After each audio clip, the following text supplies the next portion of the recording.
Good evening, everybody, and welcome to the 72 review. You'll notice we're one short at the minute. Jake, hopefully, will join us. Some family have arrived uninvited, I think he says. So yeah, you can't make it at the moment, but hopefully we'll make it towards the end of the show. But I am joined by regular co-host Ian Bradley. Ian, introduce yourself. Tell us what you're all about, mate. Hello, I'm Ian. I'm 60-year-old. I'm a Millers season ticket holder. A Millers fan for about 51 years. But I have a sideline. I do some occasional vlogs for Over the Bar YouTube channel, which specialises in lower league football. I've got one coming out. It's not been sent to YouTube yet, but from yesterday's Stockport against Sutton League 2 clash. It's quite a good one. I'll definitely send links, or Dan will. I will indeed. There will be the link for Over the Bar is in the description down below. As always, though, during the evening, get your comments in, and we will try to get through as many as possible while we're talking about a few of the games. But running order for now, I'm going to start in the Championship, and obviously we've had some midweek games, so the floor will be all Ian's, where we'll talk about Coventry against Rotherham from Tuesday night, a good 2-2 result there, and then Cardiff against Rotherham yesterday, which wasn't quite as positive. But then I wanted to talk about West Brom against Sheffield United, and then Ian's also mentioned Coventry against Blackpool, so that'll be the running order for the Championship. We'll then jump into League Two, where I'll talk Doncaster against Stevenage from midweek, Doncaster against Gillingham from Saturday, and then obviously we'll go on to the game which Ian went to yesterday in Stockport against Sutton. Hopefully by that point Jake will have joined us. We'll jump to League One, where we'll cover Sheff Wednesday against Bristol Rovers from Tuesday night, Sheff Wednesday against Burton from Saturday, and then we'll also look at Charlton against Ipswich, and then also Derby against Bristol Rovers. Obviously, if Jake can't make it tonight, Sheff Wednesday will be missed off because we like to leave it to him to he knows his club basically, so he'll be able to tell us all about it. Before we move into the Championship, we've got quite a few comments coming in. We've got Nat. Evening, lads. Good evening, Nat. Welcome to the show. We've got Ryan. Evening, Darts. How's life? It's decent, mate. Thank you very much. The boxing glove. I'm not going to fight you. I'm a lover, not a fighter. Amadeus as well. Good evening. Also, ATID, the biggest and most important game of the weekend. It does take place tomorrow. It is a massive game that I think it's an underrated rivalry, to be fair. Not a lot of people talk about it, but it is absolutely vicious. So I'm looking forward to seeing what that serves up tomorrow night in Plymouth against Exeter. DRFC does. Evening. I think Donny are now an established League Two club. Can't see us getting out of the league for around 10 years. We'll get onto that when we talk Doncaster. He's also said we don't have the backing or the fan base to climb out of League Two. And Ryan comes up with up the Donny. Actually, nice to see the lads performing. Danny Schofield already putting his foot down. Up the Donny. I agree with Ryan there. We'll get into Donny a little bit later on, but let's get into the Championship. We'll get the banner across the bottom, which I sometimes forget, but we'll get on it tonight. And then we will add the results to the stream. So starting with Coventry against Rotherham. Where are we? You wanted to go midweek, yeah. Midweek. There we go. So there's only a couple of games midweek. It was Coventry against Rotherham and also Burnley against Norwich. So, Ian, tell us about Coventry against Rotherham. This one is a rearranged one because we should have been playing Coventry's second game of the season. But the pitch had been used for the Commonwealth Games, so it were a bit knackered. So they had to postpone it at the time. As for the game, I thought we played really well as an away team, a counter-attacking away team. We took the lead. Probably, I think it was deserved. Yeah, Cohen Bramall. Oh, yeah, that. It just reminded me. Dan Barlas, a defence splitting pass. Bramall latched onto him. A good left foot shot from the edge of the box past the keeper. 1-0 and fairly deserved at that time. Coventry came at us pretty hard at the start of the second half. And Hamer equalised. Bit of a scrappy goal, but it were what they deserved at the time. And then straight away, another Barlasser through ball, and Connor Washington finished at the second attempt. 2-1 up going into the last few minutes. And yeah, you could probably accuse me of biasness, but then in the first minute of injury time, we got a penalty gave against us through a Richard Wood challenge, which was, in my opinion, never a penalty in this wide world against, I think it was Callum O'Hare that went down. I think he bought it to a large extent, but as I mentioned to Dan before the stream started, the referee were dying to give it. He gave it the guy who scores a lot of goals that I can't pronounce. What can you do it? Can you do it, Dan? Say Gyökeres, maybe. Gyökeres, yeah. Straight down the middle. I might have butchered that, Ian, to be fair. That's all right. I couldn't pronounce it anyway. Gyökeres equalised straight down the middle. Johansson dived to his left and it went in 2-2. Came away from that thinking it were 2 points drop because I thought we did enough to win. But obviously, any point away from home is a good point. So yeah, half satisfied, I would say. Yeah, and I think we mentioned it a few times on stream in previous weeks. Coventry are a bit of a tough one to judge at the minute because they're playing catch up at the minute because of the issues with the pitch at the start of the season. I think their table position is somewhat false. It's obviously getting a little bit more truer to where they are at the minute because I think they're only 2 or 3 games behind now. But I think it's just taken them a little bit longer to kind of get into the swing of the championship this season because of such a disjointed start. I think that's a good result for Rotherham, to be fair, mate. A point a point away from home is something. You always look to get something from your away games and get the 3 points if you can at home. But like you say, when it's an injury time equaliser, it does feel like 2 points drop, doesn't it? Yeah, it does really. I mean, it felt like a defeat. Although it wasn't a defeat, it just felt like one. Yeah, but if we were talking to a Coventry fan now, they'd be saying it felt like a win. Yeah, probably. Yeah. Yeah. Well, you'll take the point, bring it back to Rotherham, and then move on to the weekend. Before we do move on to the weekend, ATID's come in, despises Exeter. I think you're not the only person in Plymouth who despises Exeter. Amadeus should still be positive at Rotherham. Yeah, I mean, we'll come on to a little bit of negativity from Saturday. I mean, I was listening to Radio Sheffield and somebody came on and said that they're worried and they think they're going to be in the bottom 3 by the time the World Cup starts. And I think I'll hand it over to Ian on that when he's talking about the next fixture. But I think they've got enough to stay out of that bottom 3 personally at the minute. ATID, Erin Cov are going to ground share with Walsall. Yes, I've heard rumours about this as well because I think they've got ground issues because the rugby club or the owners of the rugby club own the Coventry Arena, the Rico or whatever you want to call it. Yep. And I think they've gone into Wasps as a club have gone into administration, so that throws the whole ground sharing issue up again because Coventry City because they're not owners. They're just tenants. They won't be allowed to play there. So they've already done Northampton. They've already done Birmingham. So I should imagine Walsall. Yeah. It's like a tour of the West Midlands, isn't it, for Coventry? I feel for the supporters. They're ticking off the 92, but they're doing it in terms of ground sharing. Yeah, true enough. Yeah.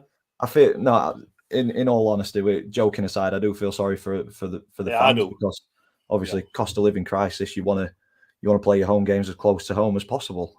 So if they've got a ground share away from home, that's additional costs in transport, and it's difficult. But I mean, in my opinion, Highfield Road were a fantastic stadium. They should never have left there.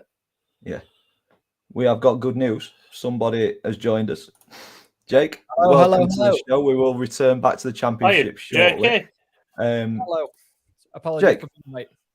Don't worry about it. We've already said that family have arrived uninvited, but you managed to kick them out of the house and get onto the stream. introduce yourself, let people know who you are and what you do. Obviously, links for Ian and Jake are in the description down below. Hi, the stream. I'm Chef 41. I'm a very stressed out content creator because family randomly turn up on a Sunday and with a Nottingham Forest fan as an uncle, expecting it to be on Sky Sports and then having to find a stream. Other good things available. And watching him just die in a corner because in 15 minutes they got completely humiliated. So, Punk Chef 41, I do Sheffield Wednesday content. Not been a bad little week, but hey, we'll go on that later. Definitely. Welcome to the show. Let's return back to the championship. We'll get the results going across the bottom of the screen and we move on to Saturday. So what you've missed so far, Jake, Ian's told us about Tuesday, 2-2 at Coventry.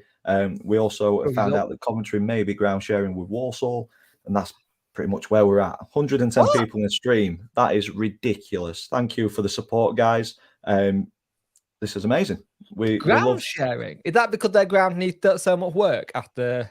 No, Jake. It's because Wasps have gone into administration. Because Coventry because Coventry are the tenants of the arena. They're not allowed to play there. So therefore, they've got to look for a ground to share again. They've got to go nomad Coventry again. just get a break, for God's sake. To be fair, Ryan's got a good shout here. Let's just cut the grass at Millmore and have them play there. That's a brilliant comment. That's a brilliant comment, that. And that is also happy. The legend has landed. Happy days. And 80 ID as well. Argyle, Chef Wednesday, suddenly all fans of Charlton. We will move on to that game shortly. But the floor is back to Ian. Tell us about yesterday, mate. It was positive on Tuesday, coming into a game against Cardiff, which you'd like to think you'd get something out of. And that wasn't the case, was it? It were back to the early Paul Warne days where we used to set up for away games in the Championship not to get beaten. It sounded like it was damage limitation from the first whistle, which, considering how well they played and how positive they were at Coventry, was a real surprise. I mean, 3 shots and 0 on target in 90 minutes. Not good viewing, mate, is it? And was it 37% possession? Yeah. That's just not good enough. You're going to get beat. The first half was a procession of Cardiff attacks, missed chances and whatnot.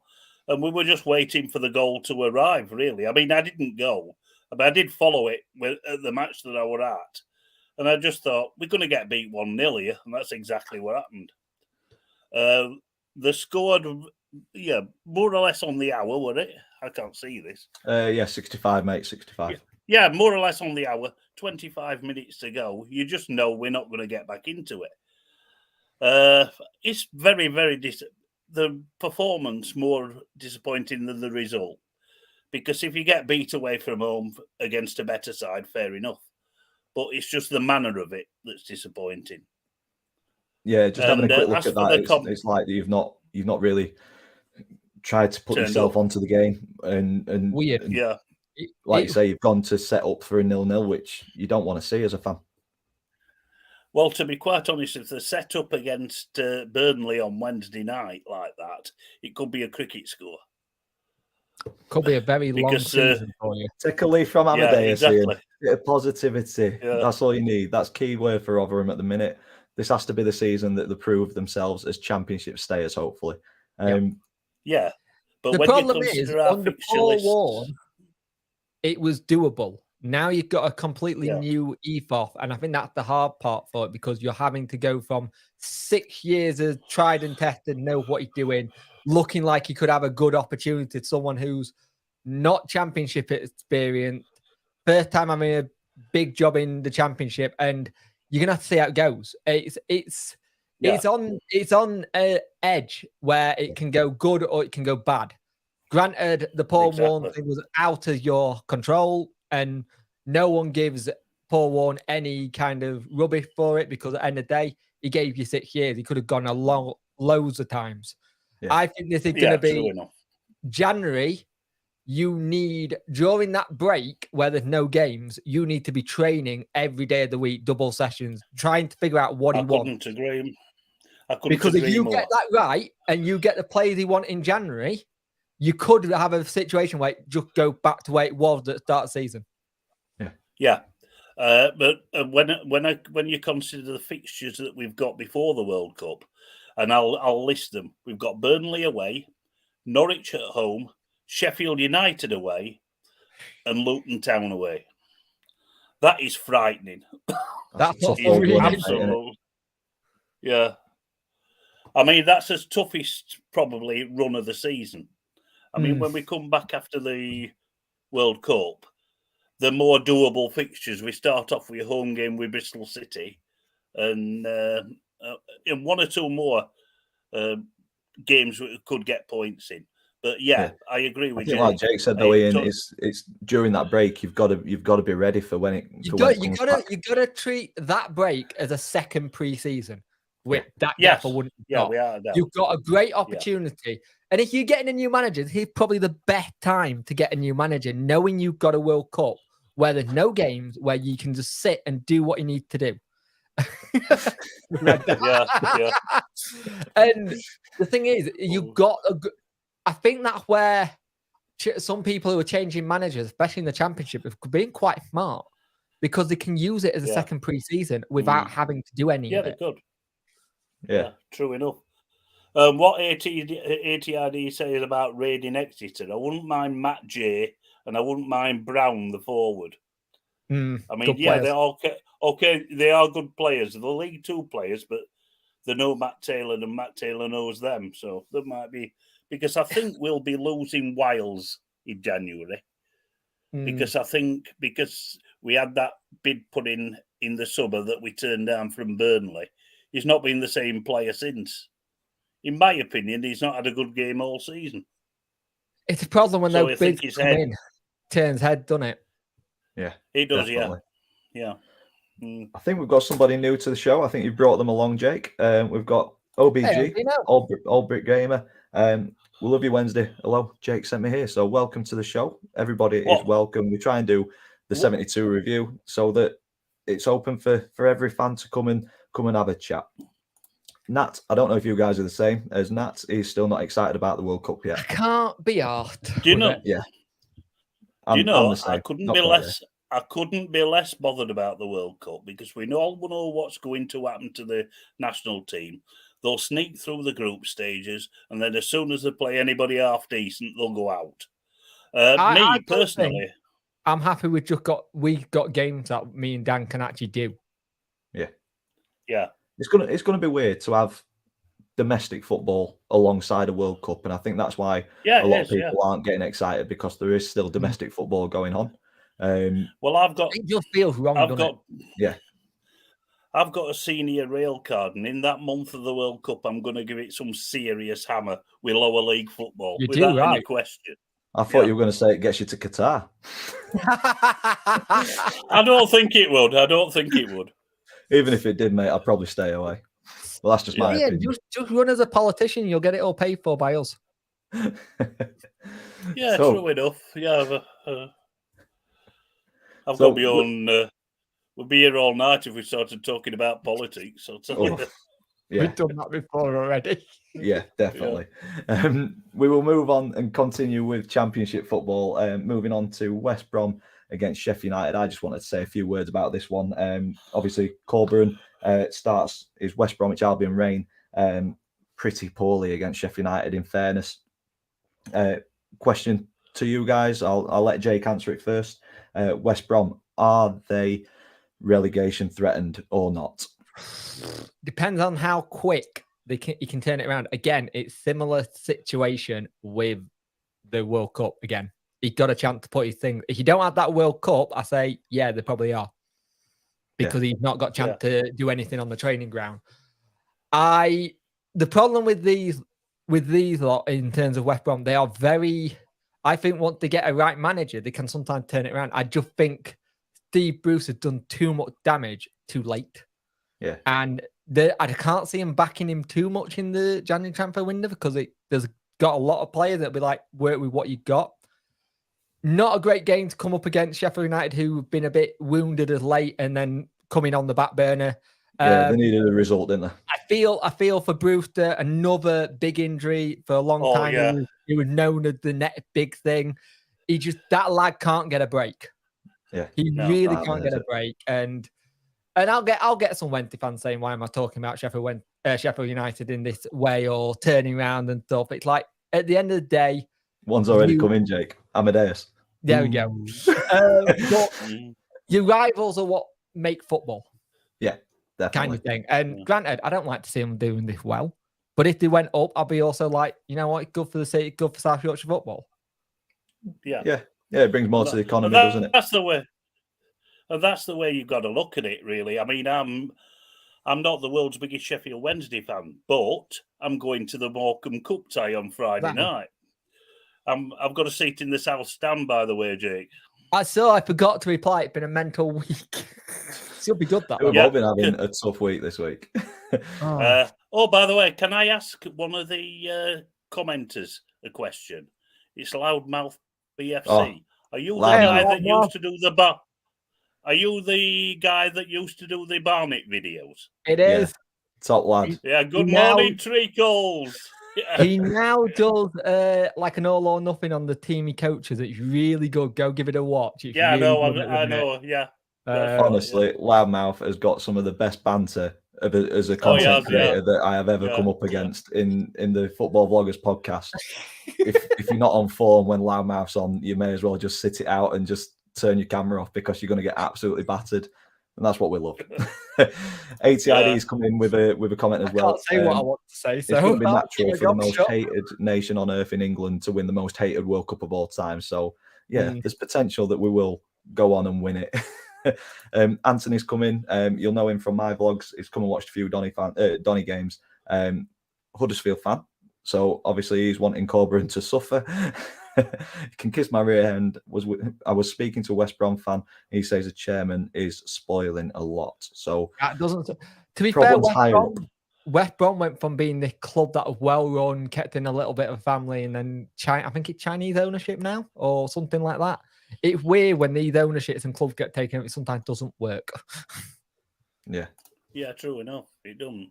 But good result for Sheffield United. They needed it, and maybe they're going to turn that corner they need to do. But again, some of these teams are going to go on runs and then they're going to have like no football where they have to start it up again. It's going to be really weird when the Premier League and the Championship start back up again, because it could be interesting with squads have got players who are not injured. It can be interesting who come back fully fit. Arsenal, they're looking brilliant now, but what are they going to be like after a World Cup? Yeah. You know what I mean? Exactly. Thank you to Joseph as well. He's mentioned he's pointed out a mistake. Blackpool 1-2-1, and that's a good segue. I have changed it in the ticker tape across the bottom. Good segue into that. Coventry against Blackpool. Ian, you wanted to talk about this one, mate, so go ahead. Yeah. Hang on. Again. Yeah, thank you. That's before I asked you to do it, Joe. Could Gary Medine scored and Jerry Yates? There we go. Yeah. Ex-player Claxon always comes in. It does, yeah. Great result for Blackpool. Absolutely brilliant. But they probably finish about mid-table because they're so inconsistent. It's unbelievable. They're brilliant one week and absolutely appalling the next. But Jerry Yates, I mean, he's in pole position for the Golden Boot from the Championship. 9 goals now. Can we have him back, please, Blackpool? Because Paul Warne didn't rate him at all. He made the odd sub appearance off the bench, a little bit like they're doing with Georgie Kelly now at Rotherham. They're not playing him when they should be playing him. But some of the goals he gets, I mean, he got a far post header against Coventry. But some of the goals he's got recently have been really good finishes, and he looks like he's flourishing at Blackpool. Coventry, hit or miss. As we've already said, they're playing catch up, but they're not really that consistent.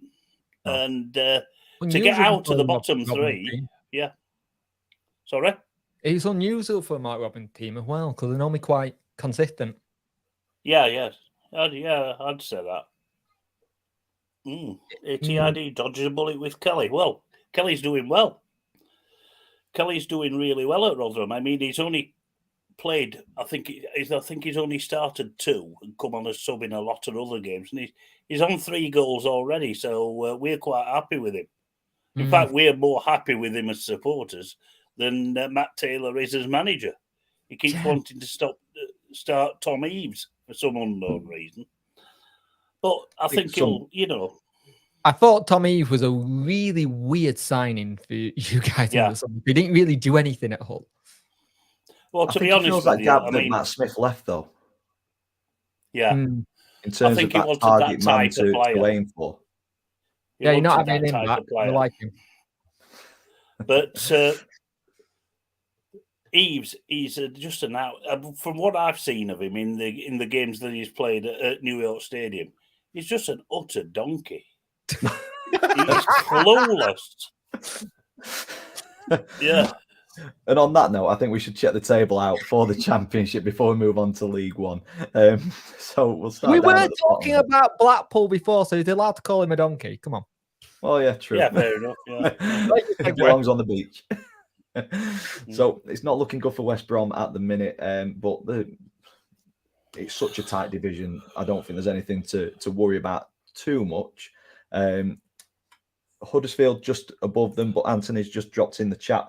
There's a lot happening behind the scenes with Huddersfield. Unfortunately, the chairman has had to put the club up for sale due to ill health.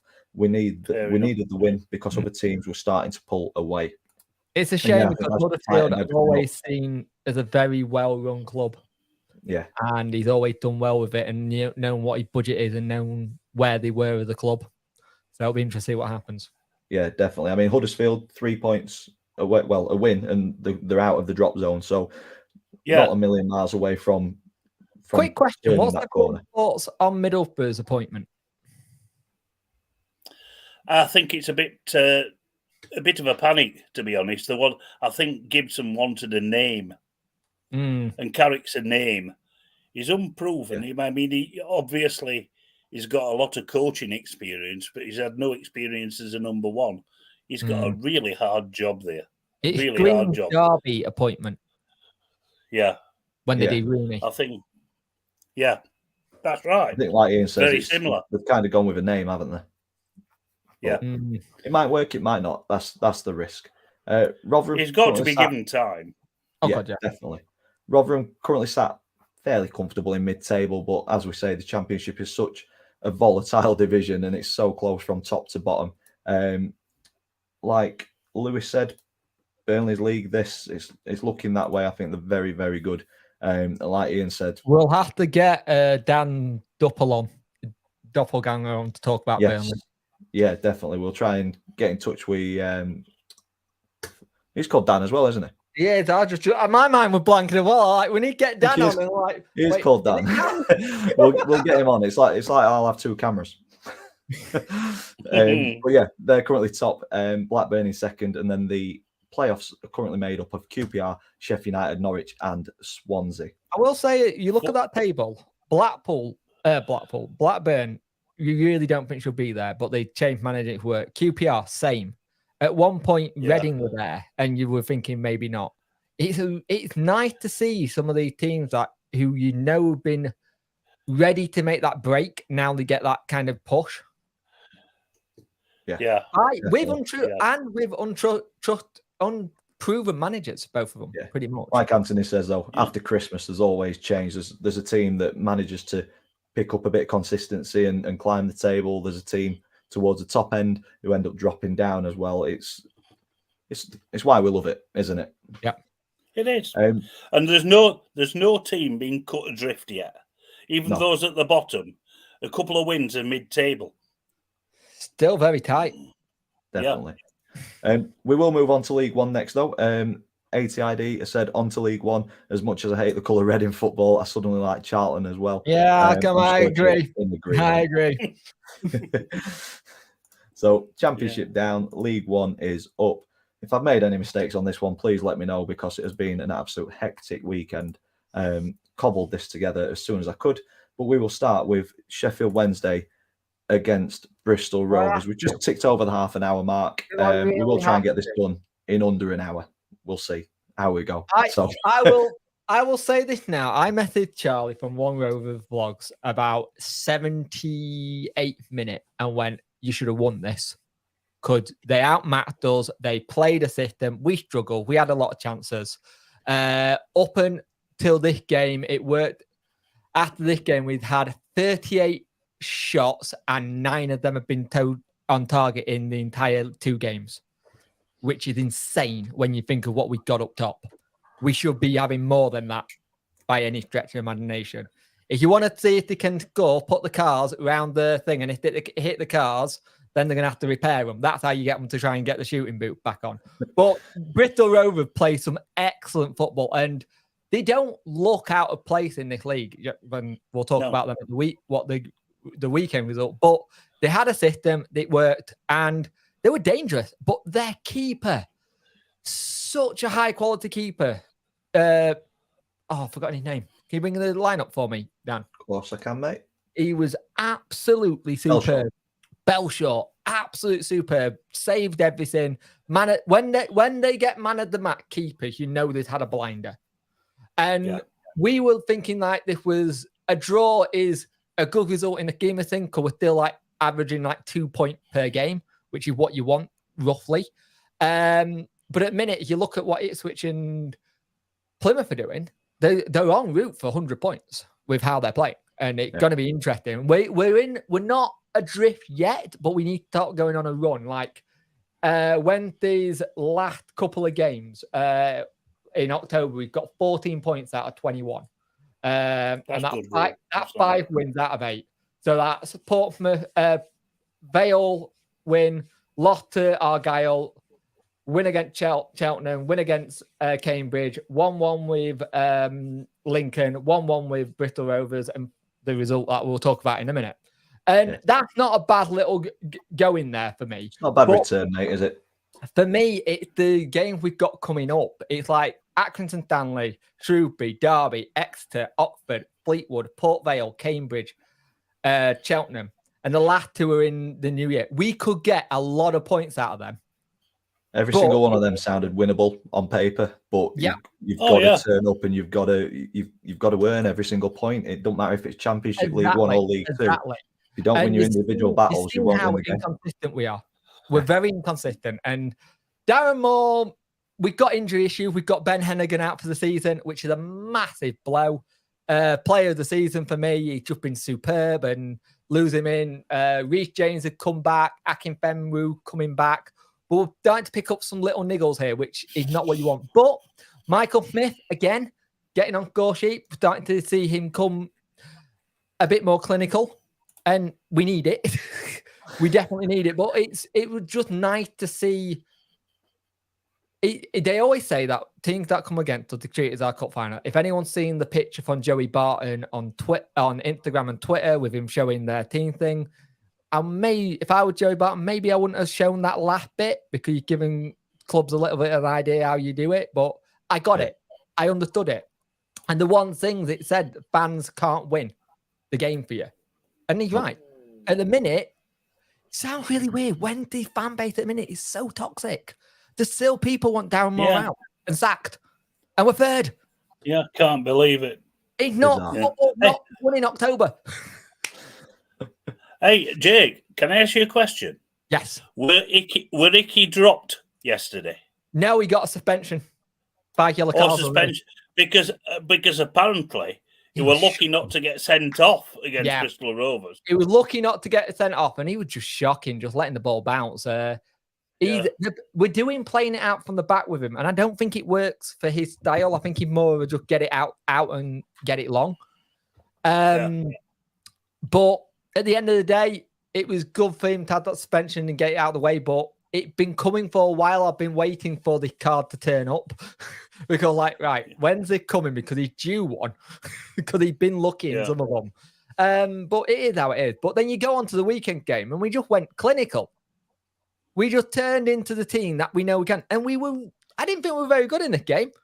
I'm not going to lie. Why is it Wednesday can go from being really good against Lincoln, really okay against Bristol Rovers. Come to this game, get a little bit outdone. Get 4 goals. It's just insane. The inconsistency. I think that's just football, mate. Because I'll come on to it with the Rovers. I think our midweek performance was much better than what yesterday's was. Yeah.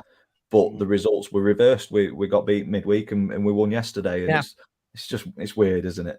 Loudmouth talking for you, Ian. Yeah. Barry Bannon just falling over and still gets a goal. Still is something incredible. The man's a wizard. That's all you need to know. If you're a Harry Potter fan, he's a wizard, Harry. That's what Barry Bannon is. If he can do that. Then Smith with the penalty. Really good taking penalty. Really good to see Wilk get a goal. Really good to see Wilk start well. And it was a very good... that klaxon going, mate. Malik Wilkes, Michael Smith. Yep. Oh, for God's sake, Sam Winnock scored against us and all. He scored 3 times, 2 for Burton and 1 for Oxford, and they're all against us. Wow. Well, and Fizz getting a goal as well, which get that fucking contract signed, you get. I'm getting annoyed with it now. It's there ready for you to sign. Please sign it. I don't want you going anywhere. Lee Gregory missing his penalty was a bit of a pain in the backside of having 5, but then we switch off. When they have this good ability of having really big leads and then we switch off like we've won it in the 70th minute. Yeah. Now, when we did the Football Vlogger podcast, I spoke about this with Gary Monk and co. We switch off. I spoke about it last year where we switch off. This has got to get sorted. I can't keep watching games where I feel like they're going to attack and they're going to go because I will die very young. I don't want that to happen because also in the grand scheme of things, Jake, goal difference could become a factor. Exactly. There was I can't find it, but I forgot to screenshot it. But there was a stat earlier that Sheffield Wednesday got 22 goals at home this season. 4. It's the most out of anyone in the country, or something like that. And we do score a lot of goals. And here it is. No team in the EFL scored more goals in their home games this season than Sheffield Wednesday, 22. In their 9 league games at Hillsborough, the Owls have scored 3 or more goals on 5 occasions. That's good going, that. That's Hillsborough's the place to be if you want to see goals in. It's good seeing it going on Friday. But we got all 3 points. It was great to put the game at the week midweek to bed. A lot of them went toxic. They had more of the possession. I thought they were kind of unlucky that they didn't get a penalty themselves. I can see where their gaffer were coming from. But Burton, if they play like that, though, can stay up. They can stay up if they play like that, but it depends which Burton turns up. Yeah, they seem to have turned a little bit of a corner under Dino, don't they? But and this is like... They're still not getting the points, and that's... Second time we played them this season. We've played them in Pete's Cup. Yeah. But at the end of the day, it's 3 points. It's what we needed. And games went for us at the weekend, which is lovely. They did. And one of those games we will go to next, ATID will be like in this one. An absolute chaotic final 9 minutes. Ian, you told me Freddie Ladapo was rubbish. I did, yeah. Nat said that both of Wednesday's pens looked soft. They did. I'm not gonna lie. I couldn't see why Smith's one got given, but I'm not gonna complain. Yeah, take them on. Yeah. No, I think Ladapo's got a lot of ability. He doesn't show it often enough, but he took that goal really well. A spin and a shot. It was a really good goal. Yeah. But Joel John for us on loan. Ladapo. That klaxon will be worn out tonight. Yep. If I were an Ipswich fan, I'd be raging. Because I think we were. Anthony's hit the nail on the head with this one because I was talking to him before we came live on this one, and I think Ipswich Town fans will be spitting feathers in this one because I think all 4 goals were preventable. I think it was sloppy defending from Ipswich's point. I think just a couple of shots that have gone into the keeper and he spilled it, and then credit to the Charlton guys, the they were on the toes and they've finished off the rebound. But from an Ipswich point of view, you'd be very disappointed to score 4 away from home, be 2 goals up on 2 occasions and let it slip. It's almost like what you said about Sheff Wednesday, Jake, that they got to a point where they thought that they won the game. Yeah, completely switched off, got pegged back. Then it goes to the final, to the 90th minute. We're into added time. Considering their gaffer got sent off as well. Yeah. So the coaching team has done really well to keep them going. Yeah. The thing with this is, I said to someone this weekend, are we seeing some teams start to have their little bit of a wobble early? Because Ipswich are conceding a lot at the minute. I can read ATID's next line out for you if you want, because I can bleep it. Go for it. And he's a knobhead. He didn't bleep. Yeah. Oh, hang on. Go on. Oh, well. It's live. It's okay. Yeah, but the thing is, Ipswich are conceding a lot. And they're not seeming to do well against certain teams who they should be beating at the minute. And that's no disrespect to Charlton, but you look at it on paper, this should be a game they won. Kind of thing. It's like over with Bristol Rovers. You see that, you think, oh, when they've got that done on paper. Not the case. Yeah. Teams are stepping up against some of the higher teams. I mean, good to see. It's a good game of football. But you got to feel sick for Ipswich Town fans. But at the same time, Charlton showed such resilience to this, and it's great to see. Like, I don't know if anyone saw the tweet going around because Ed Sheeran was at this game, and someone put the tweet and said, "Oh look, someone who can actually play guitar, and he's a millionaire." That's a first for Charlton fans. Yeah, true. Love it. Hey, and an interesting stat with this one as well: 8 different goal scorers, and not one own goal. Exactly. I wonder if that's ever happened before. I'm gonna have to Google that for like the most amount of separate individual goal scorers in a game, because that sounds like that may be a record. It does. And I want to know, is that also the most injury time goals? Yeah, that's true. Because that's another record in itself, surely. Tell you what, there's 109 people watching. One of you lovely people must know if that is a record for injury time goals or goal scorers in a game. If not, we will have a look this week and we'll get back to you next Sunday. Because when Sam Mosley gets that goal, you think, right, it's done. They can't do this now. Yeah. You're thinking, game's gone. And I was literally just like, right, I'm going away from the game. I'm done. Like, oh, great, they've won. And then my phone went off again. I went, oh, okay, I'm happy now. Well, no, great fight back from Charlton. ATID. Yes, thank you, ATID. It is an injury time record, yes. I knew somebody had come through, and it's normally ATID, so thank you very much. It is actually, yeah. We will finish League One off because I'm conscious that we're now hurtling towards the 45th minute of this, and we've not even got into League Two yet. So we ain't even got to add the time yet. Quickly as you can, Ian, talk us through Derby against Bristol Rovers. Right, Derby. Bristol Rovers bang on form. Derby took them apart. Wave after wave of attacks. Mendes Lang prominent. Klaxon, please, Jakey. No, I don't want to, because I wanted him to stay at Wembley. I know. And McGoldrick, for all his years in the game at various different clubs, it's his first EFL hat trick. So I saw that. Wow, weird. Yeah, that's crazy. Yeah, and really well taken goals, all of them. And Collins weighed in with one. I did hear that Derby got to the 60th minute and just went into time wasting mode, which you don't blame them when you 4-2 up, do you?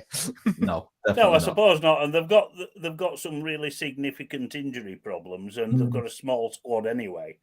But yeah, impressive. And I think if Paul Warne can sort Derby's indifferent away form out, I think there could be top 6 candidates. Sorry, I'll feel genuinely.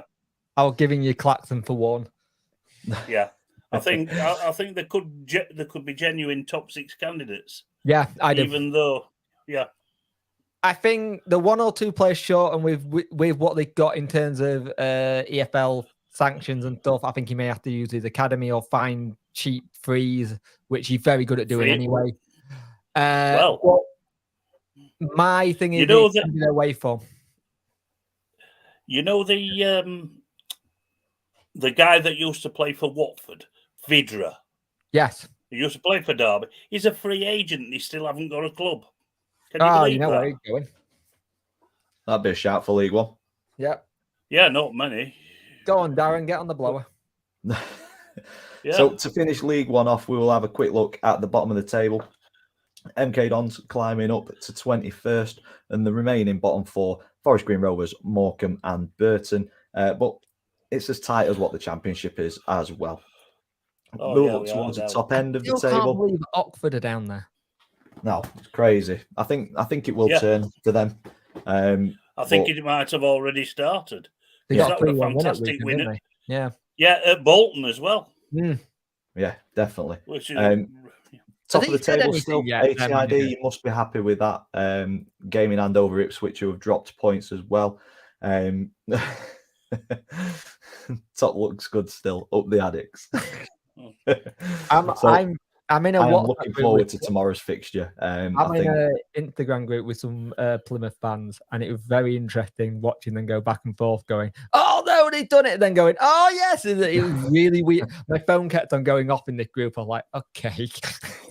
But I think League One, especially the fixture tomorrow, is set up very nicely. Exeter have come up from League Two and they're doing fairly well. 22 points in 16 games, and they'll be wanting to quieten down their the rivals, won't they? Can you imagine if they actually beat them? It's at home as well, and it's at Pride Park. Can you imagine it? Can you imagine if it's Exeter that break their record at home this season?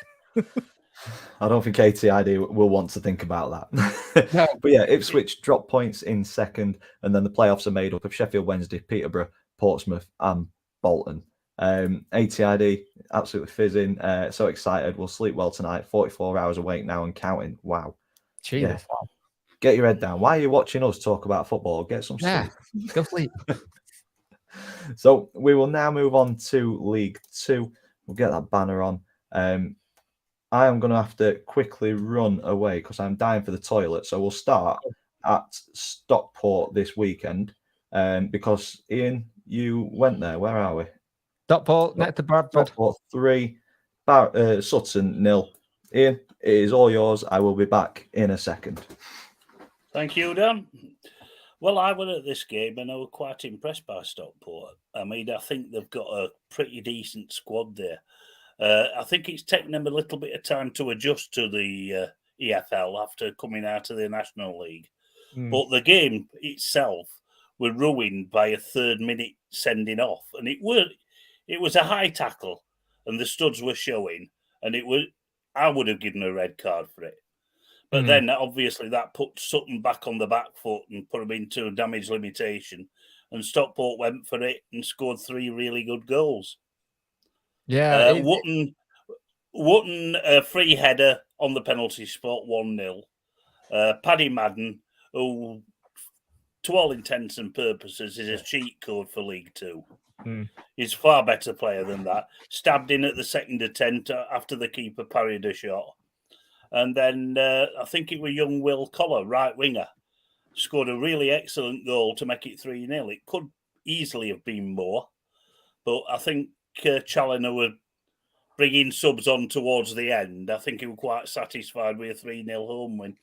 And if they continue in this vein of form that they're in at the moment, I mean, they've just got 6 points from 2 home games, 5 goals scored, non-conceded. I think they could shoot up the table. They're still only mid-table, but it only take a couple of wins to shoot them into playoff reckoning. Yeah, very impressed. Dark horses for me, Stockport, because they play some good football. Yeah, they do. The players do make exceptionally good football. One-touch stuff as well, which you don't see a lot of in league. The thing is, you wouldn't think they'd just come up with how they play. Yeah, the struggle to begin with, didn't they? The struggle to find any sort of form and consistency, but I think they've slowly grown into League Two, and I'd agree with that. I do think they'll be there or thereabouts come the end of the season. Yeah, it's interesting. It's like, I think when you go down that early, your game plan's out the window.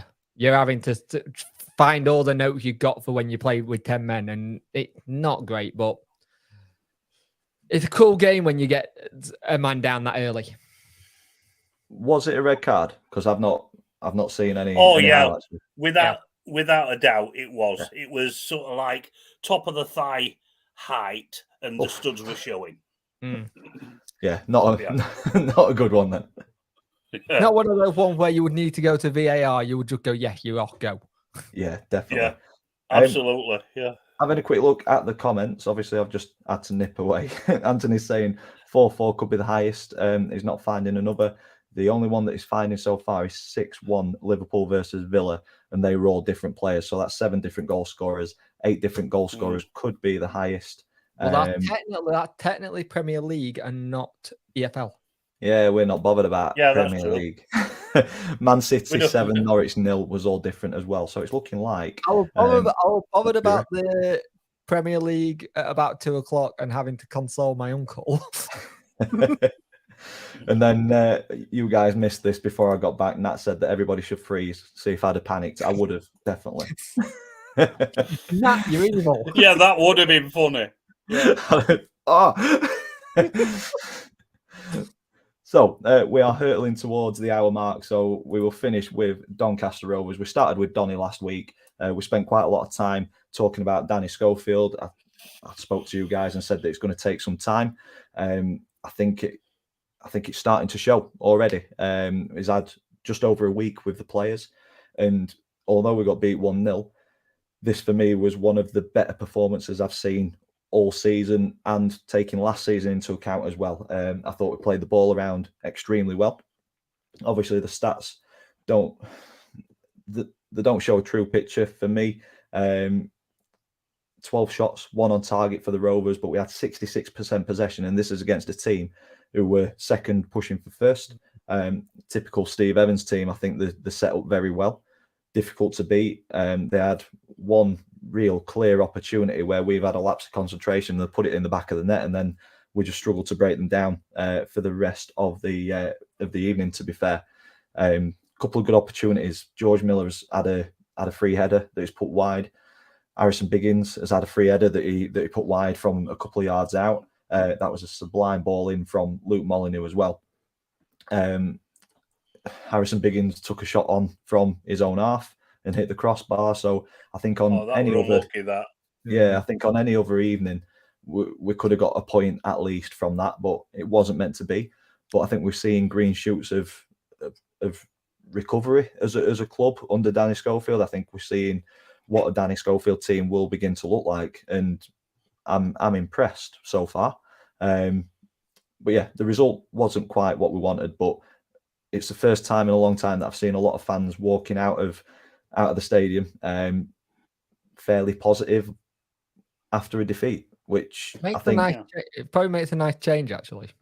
Yeah, I think that's all we've been asking for, to actually see a style of play and see progress on the pitch. And if we get beat, we get beat. We know we're not going to win every game. We're not Man City. We're not Arsenal. We're not one of the big guns who's going to win every single game, or you'd like to think could win every game.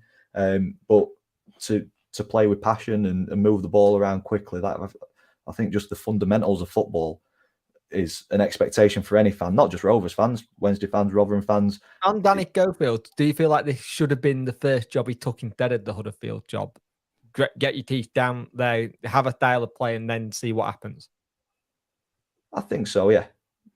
I'd say so. That's not being disrespectful to him as a manager, but I just felt it was a bit of a job too soon.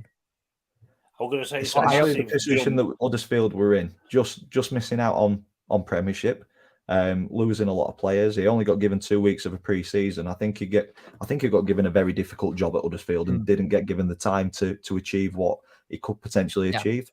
Now at Donny, I think he will get that time. I've just seen quite a few comments fly in. Anthony has got 1, but it's pre-season friendly. Shelley 8, Clitheroe 1. They were all different goal scorers. The last one, but it's Premiership.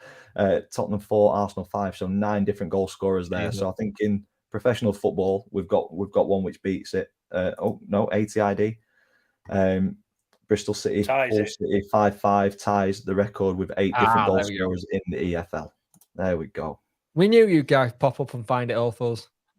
Somebody's been working hard, haven't they? I know. Clearly not been listening to what we've been saying. They've been searching for different goal scorers. Yeah. And Anthony's saying that Danny Schofield was a cheap option for Huddersfield.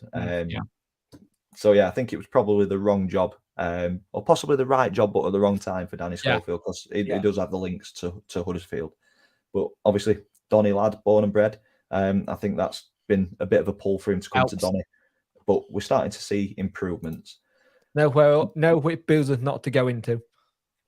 Yeah, definitely. Pretty much all of them. I wasn't going to say anything. I'll say it. But then we move on to Saturday.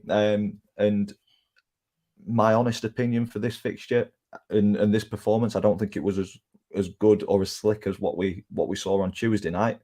But we got the win. I think Gillingham showed their defensive solidity. They've only conceded 17 goals this season, including this one, which is not a bad return really for the position that they're in the table. But they've only scored 6 in 17 games. I think 16 or 17 games.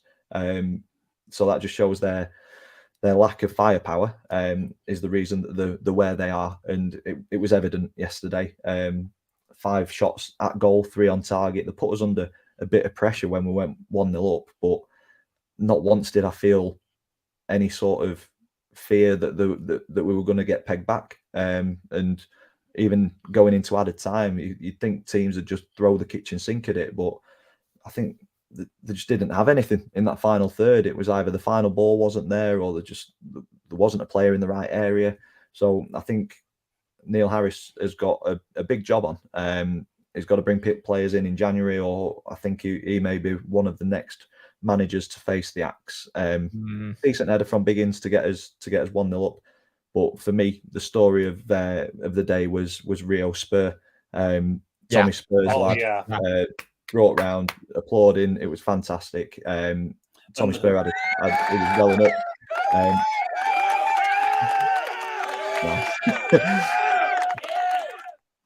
But yeah, I've retweeted it.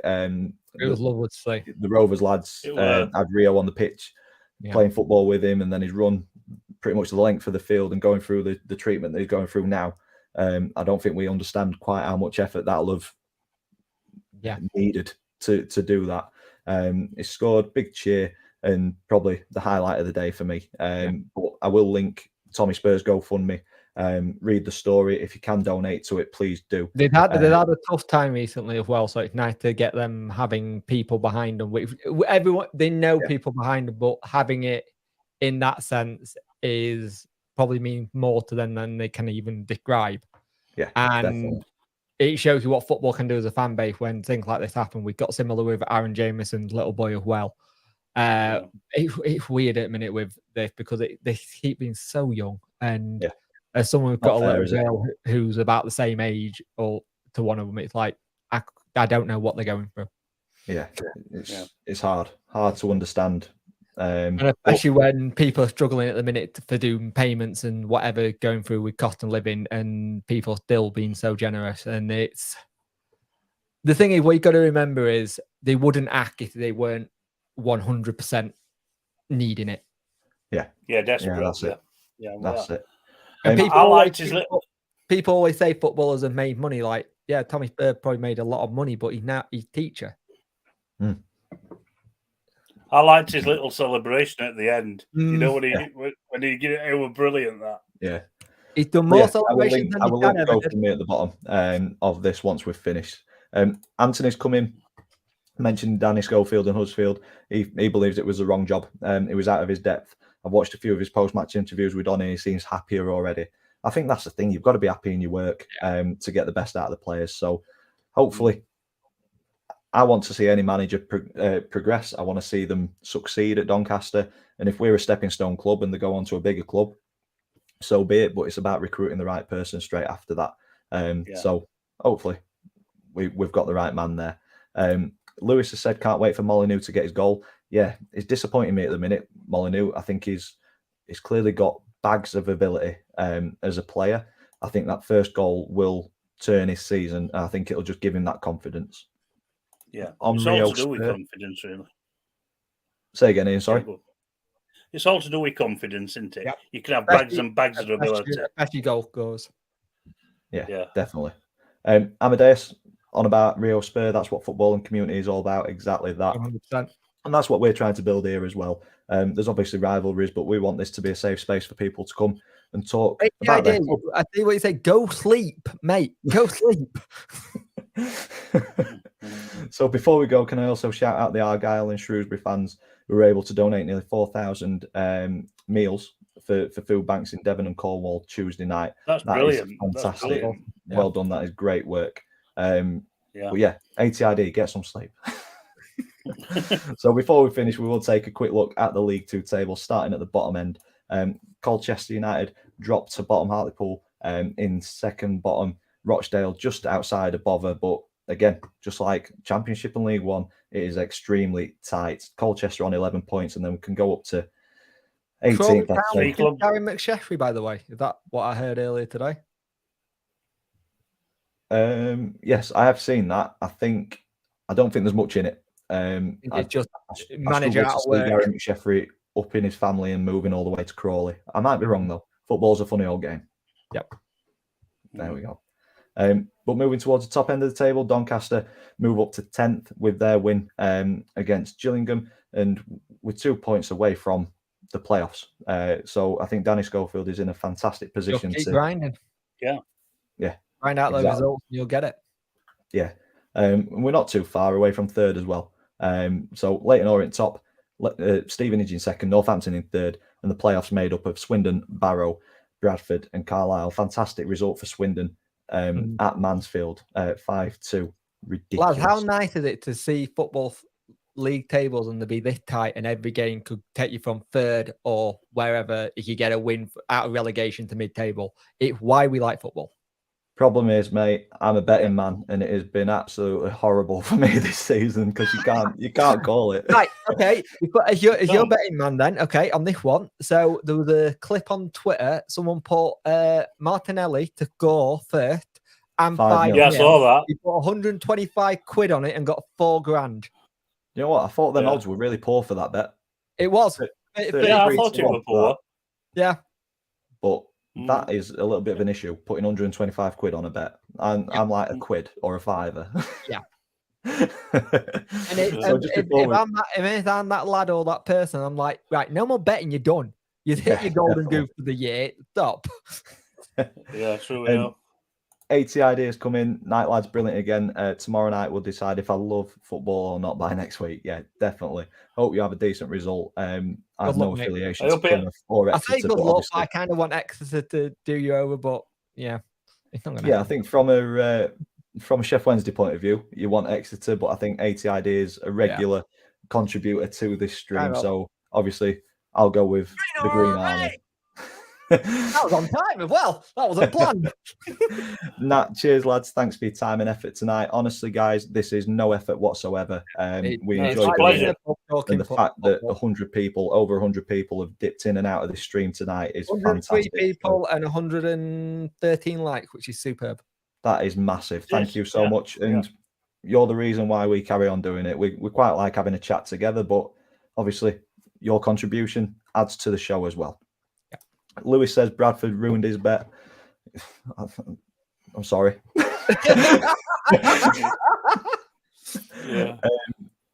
Ryan, am I going to Grimsby? Unfortunately, I cannot. I am watching the Kaiser Chiefs that night. Sorry. Are you predicting a riot?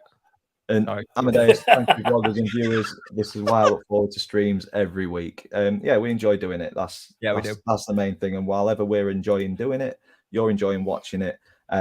We'll carry on doing it because we just enjoy talking crap about EFL, to be fair.